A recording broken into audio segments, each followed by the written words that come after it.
Thank you so much, Cody, and thank you so much, Martha, who is off and away, but what an incredible many-parted journey we got to go on. I'm Reverend Elizabeth Nguyen. I'm a Unitarian Universalist community minister. I serve our UU movement as a migrant justice organizer for a nonprofit called Community Justice Exchange. I'm very glad to be your guest this morning. I also live in Malden and sometimes sit in the back over there, often coming in late. So we may or may not have met before, but it's really good to be here today. So one Saturday, I really wanted pancakes. I clearly needed to begin my healing journey at Banana. And I had this vision of the ideal morning. Perhaps you have had it too. Maple syrup, butter, the whole thing. I often make pancakes with banana mashed up and eggs, and a little bit of almond flour because we always have bananas floating around going brown. And I like the way these pancakes come out. Nutty, not too sweet, hearty. But we were out of eggs, and sadly, we were also out of bananas.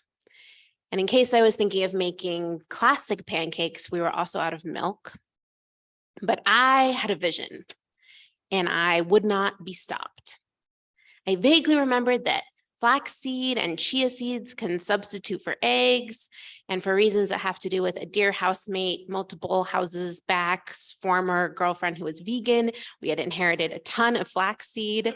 So in went that and the chia seed and baking powder and almond flour and some oats and maple syrup and all kinds of things that were not milk, eggs, or bananas. And they came out totally nutty, not too sweet, hearty.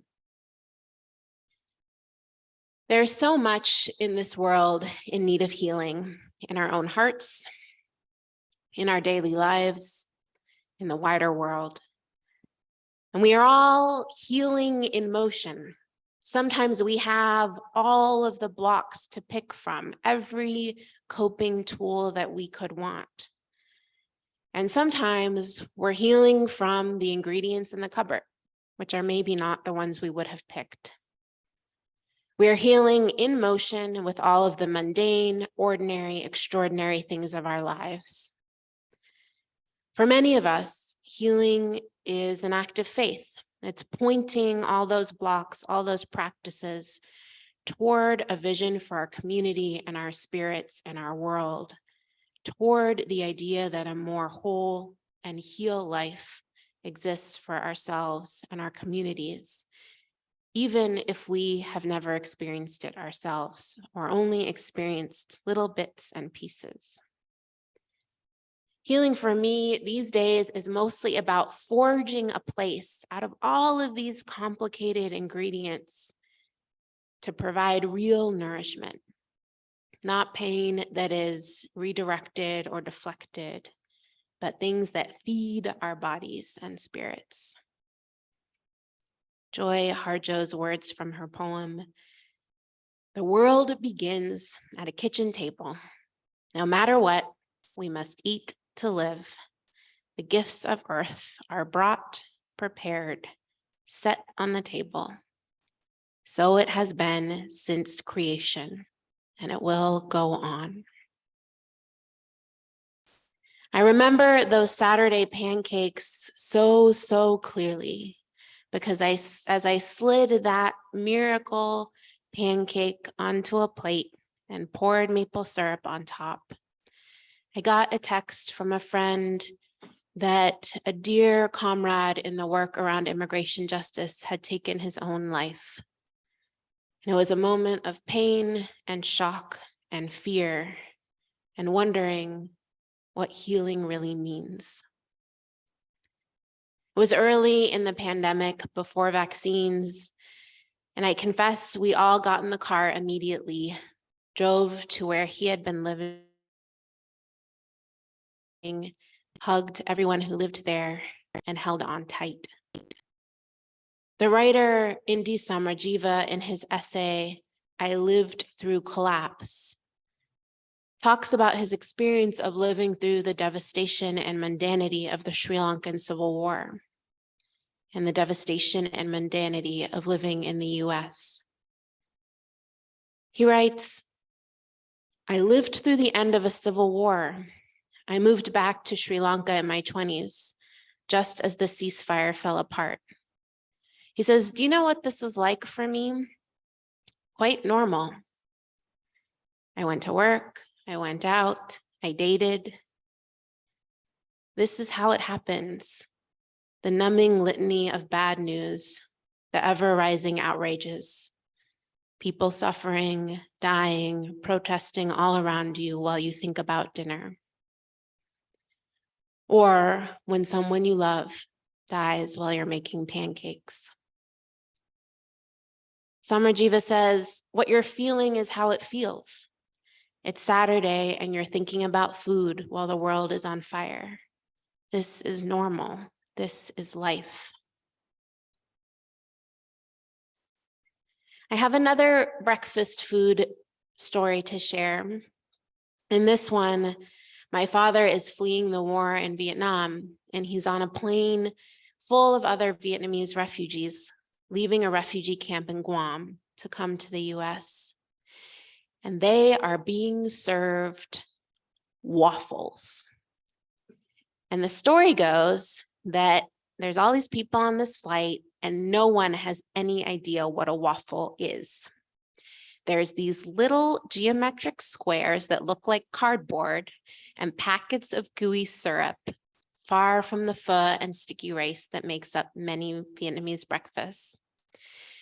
And the story I was told is that my dad had taught himself some English from TV. And so somehow he, at age 17, is put on the PA system to explain the waffle.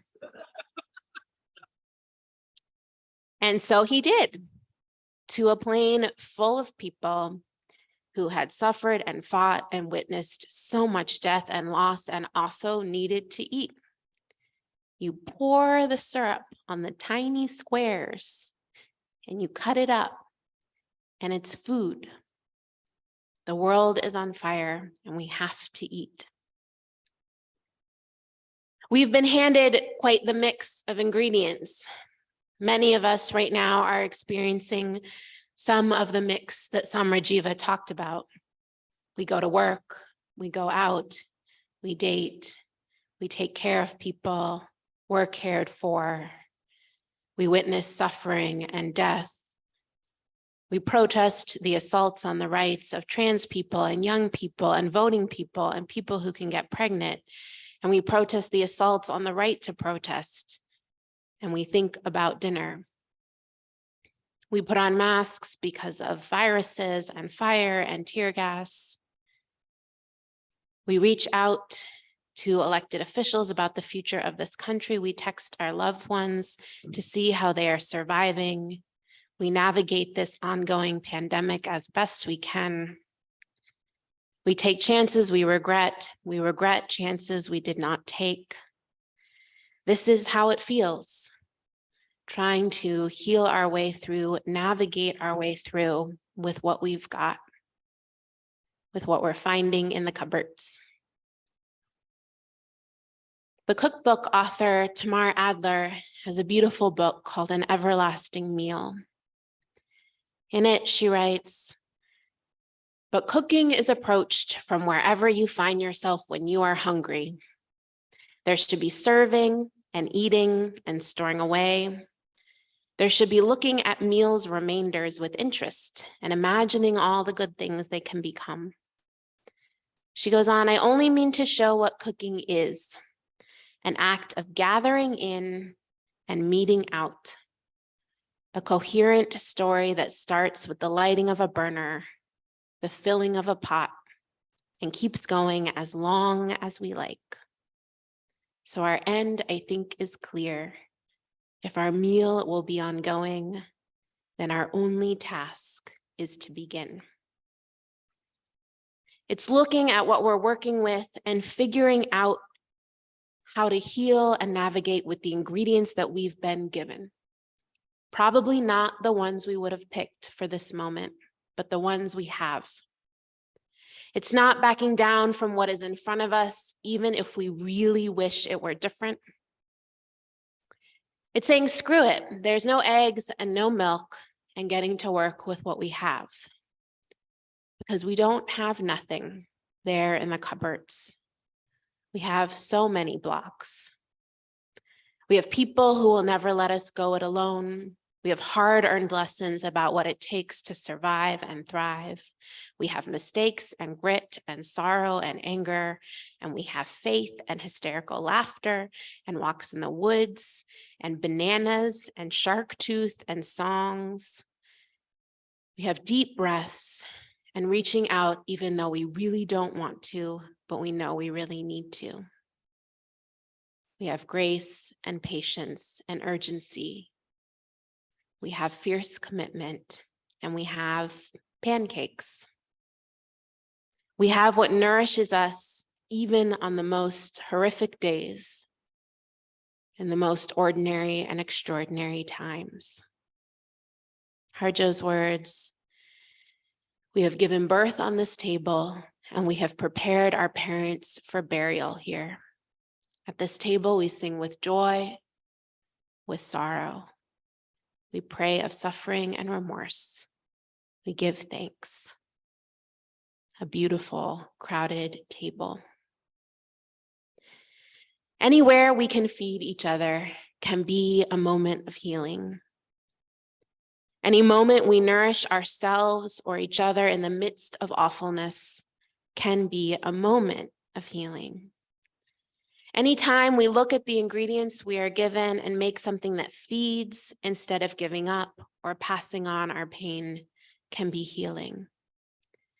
Wherever we create despite it all, as Adler says, our only task is to begin.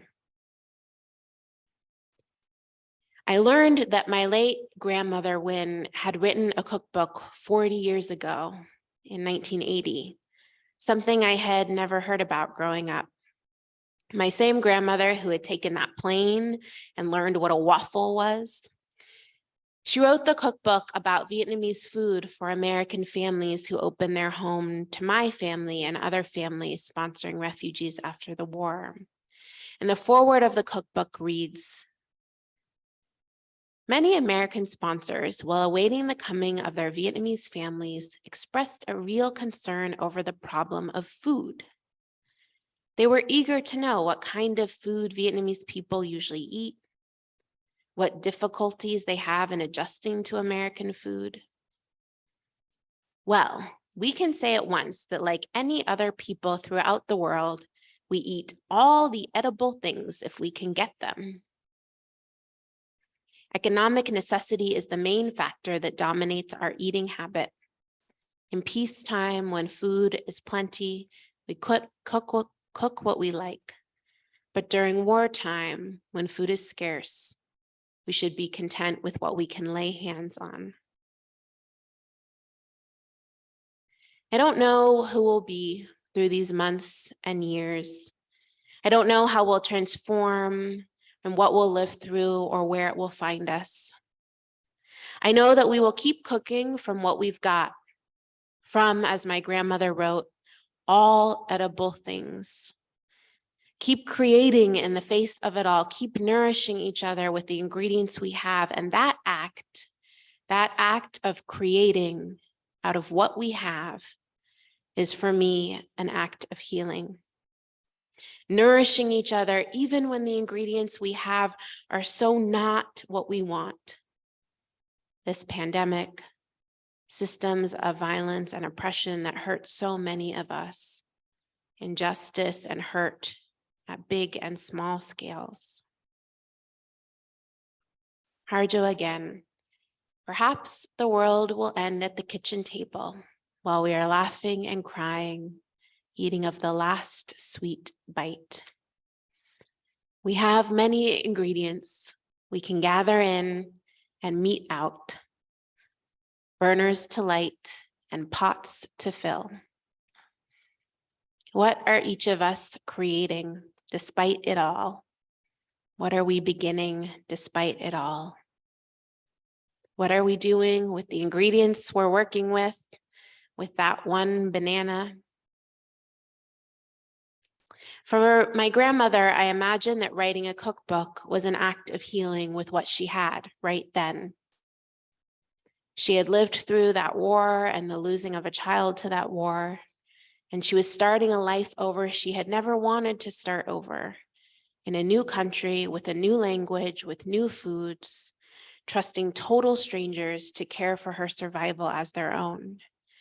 And as she looked at the literal ingredients on the shelves of the grocery store in Milwaukee, Wisconsin, so different, I'm sure, from the markets of Saigon, she made substitutions. She found her sources for fish sauce and lemongrass and things to use instead when she couldn't find those things. And she cooked and she fed and she wrote it down so others could cook and eat.